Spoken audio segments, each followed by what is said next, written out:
Have you ever felt attracted to a language, not just for the words, but for the emotions and stories that it carries? Maybe it reminds you of a special moment, a dream you've set aside, or a connection you wish to deepen. What if exploring that language could expand your world and help you rediscover a hidden part of yourself?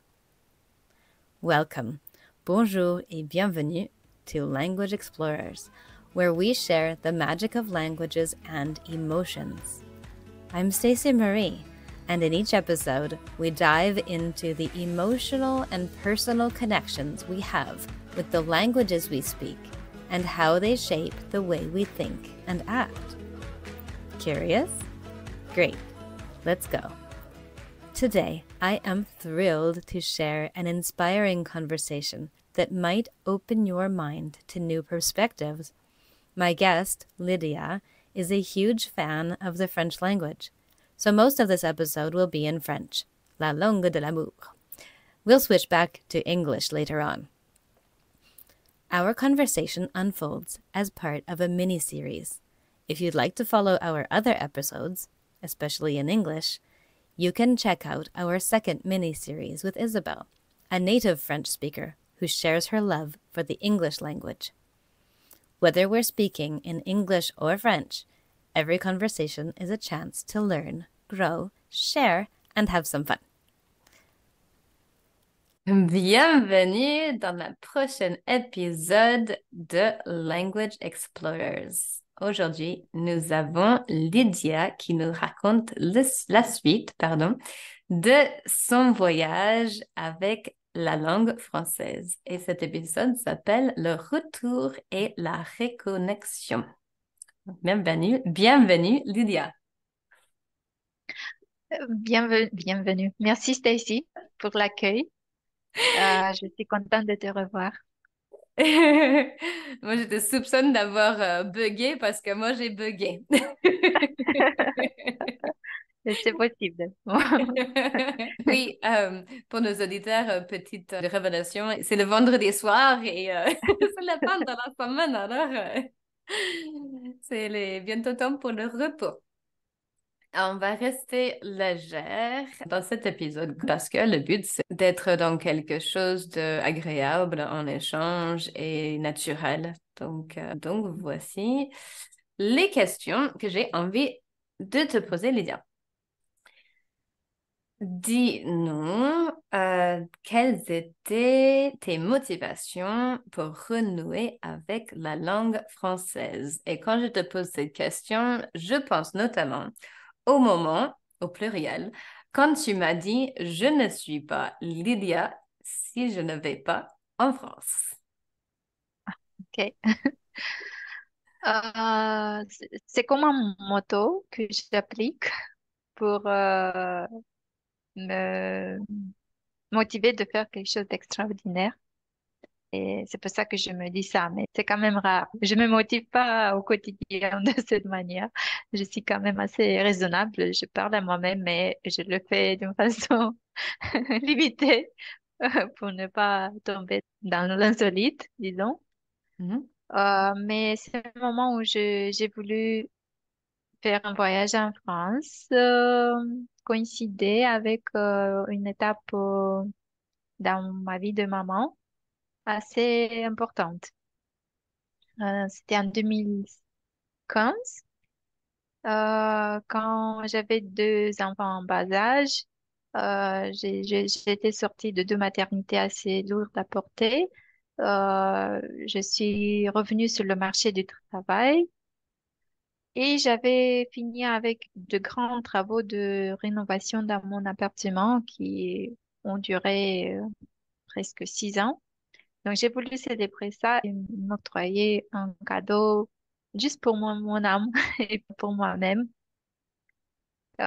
qui n'incluait personne, ni le mari, ni les enfants, ni personne, une amie.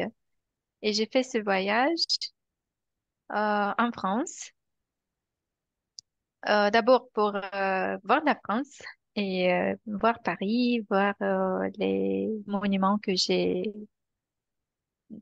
dont les infos je connaissais par cœur. l'historique et tout ça, parce que j'ai passé par la civilisation française et des examens sur cette matière. Donc, je connaissais tout en théorie et j'avais jamais vu les objets de mon étude.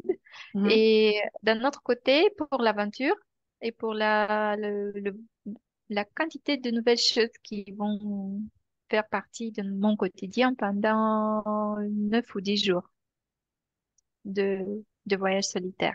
Voilà, c'est ça qui a été la motivation de faire ce voyage. Et je l'ai fait. Ah bah, dis donc, c'est un très beau cadeau que tu as pu offrir. Oui, T'offrir cette aventure, cette découverte, de voir des choses que tu as pu connaître dans tes lectures, dans ton esprit, mais oui. là, voir les choses en vrai. Et j'entends que c'était aussi une opportunité vraiment d'offrir quelque chose à toi et que ce soit rien que pour toi. Mhm. Donc, au côté émotionnel, comme tu disais, là, ton cœur, il avait parlé et là, tu l'as écouté, du coup, pour ce Oui, voyage.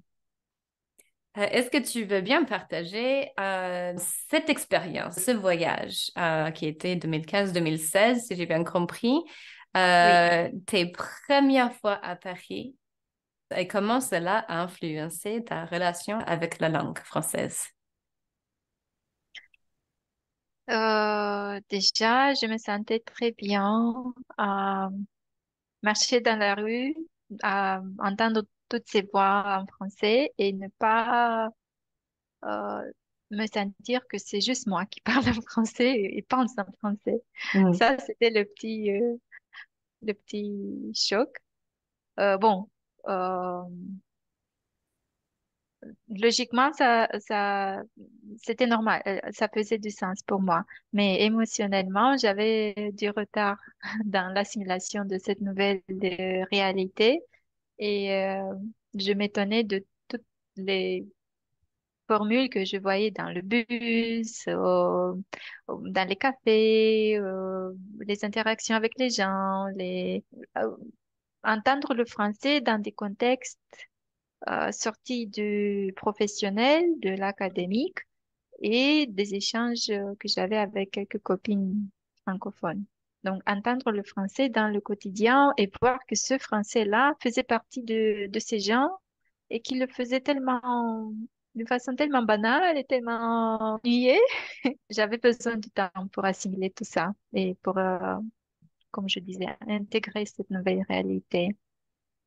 Après, j'ai eu un couple de retraités qui se baladaient sur les rues et me demandaient comment arriver à l'hôtel X. Mhm. Et j'ai dit, ok, je sais pas non plus. Moi, je suis touriste aussi et j'ai commencé à papoter comme ça. Et eux, ils étaient des touristes aussi, mais français. Et la dame, elle me disait que voilà, on a réussi à faire un voyage à Paris et marcher sur les mêmes rues lesquelles on s'est baladé quand on était jeune. Et c'est un voyage romantique à deux. Et Mhm. j'étais tellement déboussolée par tout ce que je voyais. Encore cet épisode avec le couple de vieux amoureux. C'était tellement chargé d'émotions et je voyais du splendide, du fantastique dans tout. Mais Mhm. c'était une journée ordinaire à Paris, sur les rues de Paris. Et pour quelqu'un, ça faisait partie de la norme. Pour moi, non. Voilà, quelques Oui. moments qui ont attiré mon attention. Oui, c'est rigolo comme quand tu parles, oui, enfin, tu écoutes des personnes parler dans la rue, c'est la vie quotidienne quelque part à Paris, Oui.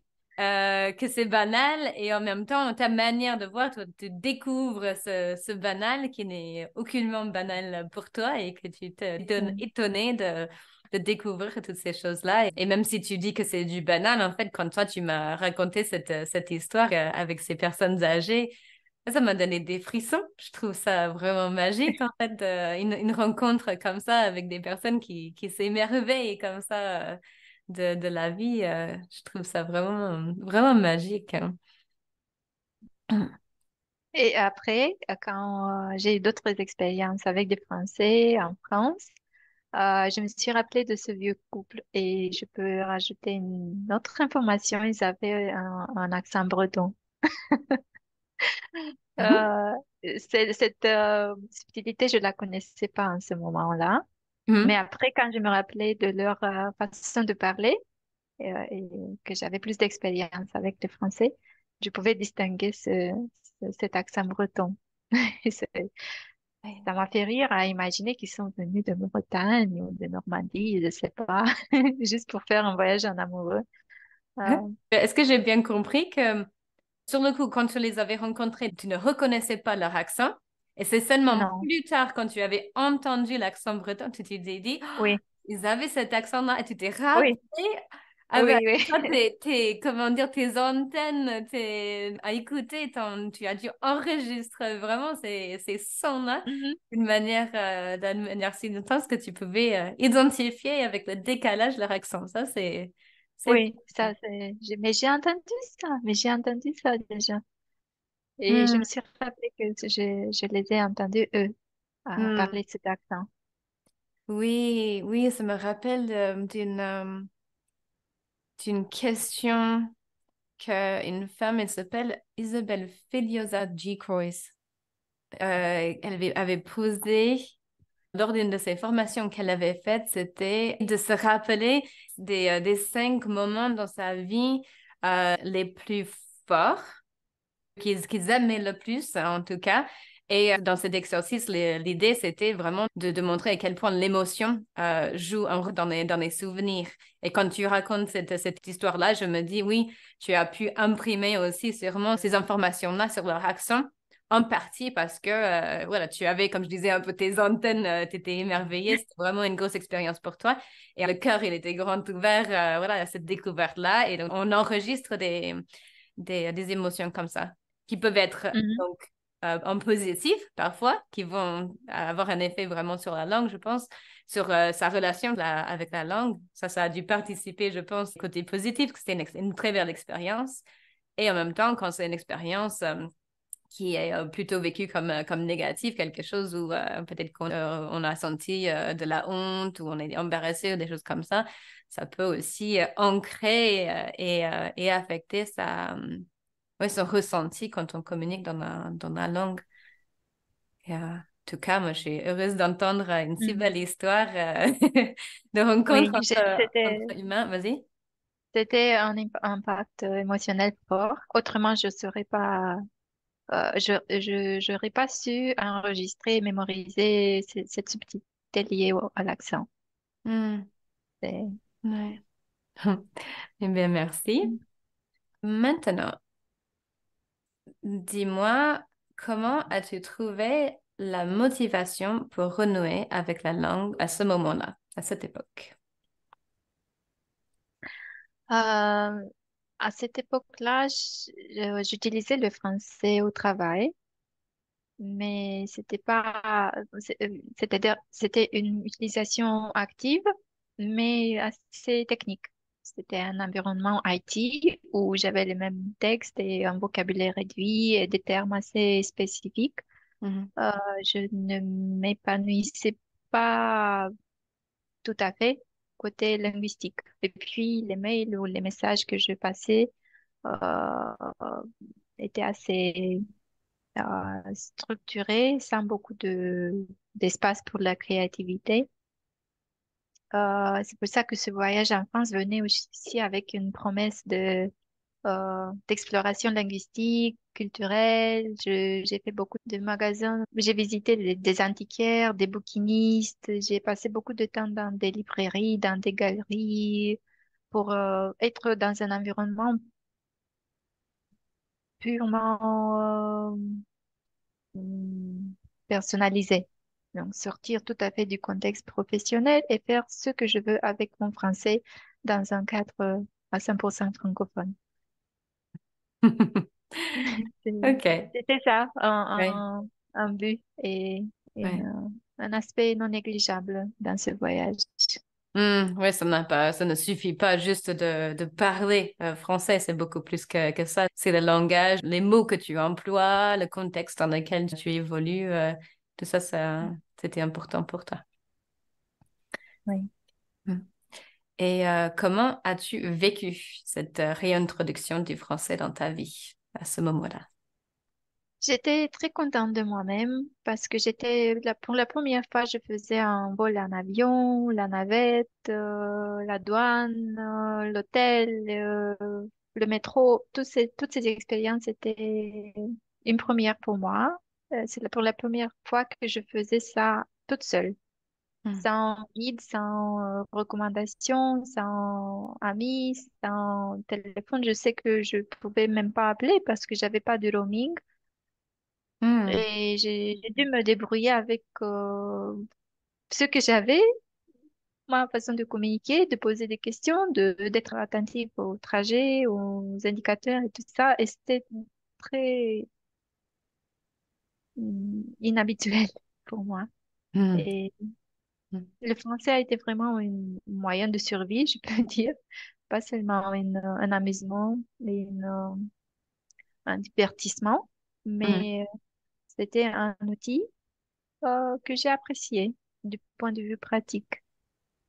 Donc, c'était un mix d'expériences nouvelles. Et c'est après, le deuxième jour, que j'ai pris le temps de faire des balades, voir les lieux, établir des trajets, faire des choses agréables pour moi. Mais dès la sortie de l'aéroport et jusqu'à ce que j'arrive et je trouve mon appartement, c'était une immersion assez complexe dans le monde français. Oui. J'ai pris plaisir Mm. à ce trajet où j'ai fait appel à la langue française pour me débrouiller et pour trouver ma place. Oui, oui, oui, c'était. J'imagine, enfin, je pense un petit peu à ce que moi j'ai vécu en arrivant aussi en France, mais qui était totalement un autre contexte. Mais quand tu arrives ouais, dans notre pays, cette nouvelle culture, et à te débrouiller par toi-même, c'est une expérience vraiment très intense. Et là, tu l'avais fait vraiment toute seule. C'est une sacrée expérience d'avoir à être indépendante à ce point-là, sans son entourage, sans être hyper connecté comme on peut l'être aujourd'hui. Mm. Oui, oui, c'est ça. Et en plus, en arrivant à mon appartement, j'ai eu la surprise de ne pas pouvoir me connecter à le Wi-Fi, au Wi-Fi. Et j'ai même pas posé la question à la propriétaire de l'appartement parce que j'avais pas le moyen de le faire. Mm. J'avais pas de connexion, ni internet, ni téléphonique. Et je me suis dit, OK, qu'est-ce que je peux faire sans le Wi-Fi, sans internet? Et j'ai testé ça un jour, deuxième jour, troisième jour. Après, la propriétaire est rentrée parce qu'elle habitait dans le même bâtiment. Mhm. Mais je ne suis pas allée la voir pour ça. Et je suis Ouais. restée pendant tout ce voyage-là sans connexion Internet. J'ai juste passé un mot à mes proches pour leur dire que je suis bien et tout ça, mais rien de plus. À cette époque-là, on n'était pas si dépendant ou addicted to technologies. On n'avait pas mis l'application comme aujourd'hui. Et j'ai vécu assez bien cette rupture du digital. La télé ne marchait pas, l'Internet ne marchait pas. Bon, je suis à Paris et je vais pas chercher l'Internet. Ouais. Donc, mais ça a bien marché. C'était une bonne expérience, bonne déconnexion. Mm. Pour te repérer dans les rues, pour retrouver ton chemin, tu Une as carte, une j'avais la carte. carte Ouais, physique, un papier. vas-y. Paris est tellement, l'infrastructure, les routes sont tellement parlantes avec des cartes et des signes. À chaque station de métro, tu vois, tu es ici et c'est tout dit. Parce que tu sais comment arriver à un autre point. Et là aussi, tu vas avoir une carte qui te montrera, tu es ici. Donc, impossible de se perdre. Et puis, j'étais dans le centre, toutes les rues et ruelles étaient assez euh, différentes l'une des autres. C'était facile de mémorer un trajet et de pouvoir y retourner. Mm. Wow. Ok. Je n'avais pas de carte. Oui, Tu oui, n'avais tout pas à fait. besoin de poser la question comme ces personnes âgées à demander tout Non, parce m'intéresse. que j'avais pas de destination précise. Et puis, je visitais des endroits très communs qui étaient affichés sur la carte. Hmm. Et j'ai eu la surprise de trouver une petite rue comme ça sur la carte et qui était à l'identique dans le réel et c'était marqué, c'était très intuitif. Tout était tellement facile à naviguer, très différent de mon quotidien dans mon pays, que j'ai dit waouh. Et c'est vraiment la carte qui m'a suffi de faire tous ces trajets. Et, bon, j'avais pas des rues ou des destinations assez éloignées du centre, Hmm. sauf la Bibliothèque nationale, je pense que c'était la plus éloignée de toutes les autres destinations. Mais sinon, tout était assez facile à accéder. Ok, bah merci Lydia pour ces partages de cette bel voyage à Paris qui t'a permis Avec plaisir. de reconnecter avec la langue. Merci. Merci à toi. À bientôt. À bientôt. See you soon. Lydia came all the way to Paris to reconnect with French. That was quite a big step. What about you? Do you have a big step that you want to take to reconnect with a language or a culture that inspires you? If so, maybe listening to this episode was one small step toward beating this goal. And that is something to celebrate. Let's keep moving forward. What's the next step you'd like to take? Maybe you'd like to listen to another episode of this podcast if you haven't heard them all. Otherwise, it could be as simple as listening to a song, writing a few words in your journal, or reaching out to someone who speaks the language. I would love to hear what resonates with you. Share your reflections. And who knows, your story might spark inspiration for someone else on their own journey. If this episode spoke to you, please don't forget to subscribe, share it with a friend, and join us next time as we uncover more stories about the connections and emotions that languages bring to our lives. Until then, keep exploring and embracing the magic of language.